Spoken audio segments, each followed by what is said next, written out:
Hi, this is John, and in this clip we will be installing the light bulbs. Now in the directions for this fixture, it clearly states that you need an A15 bulb that's 60 watt. Now the most common type of light bulb is an A19 bulb.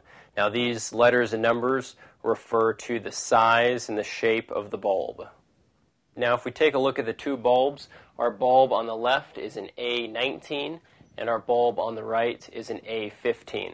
The A15 bulb is quite a bit more compact. It is more suitable for our type of light fixture because it is a low profile type light fixture. However, both of these bulbs will fit into the same type of socket. When installing the light bulb, you want to make sure that the power is turned off because you'll probably be looking directly at the fixture as you install it. And just remember, righty-tighty, lefty-loosey.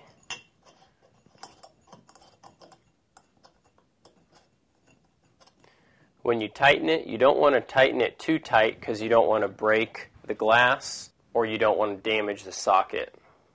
Go ahead and repeat the same procedure for the rest of the bulbs.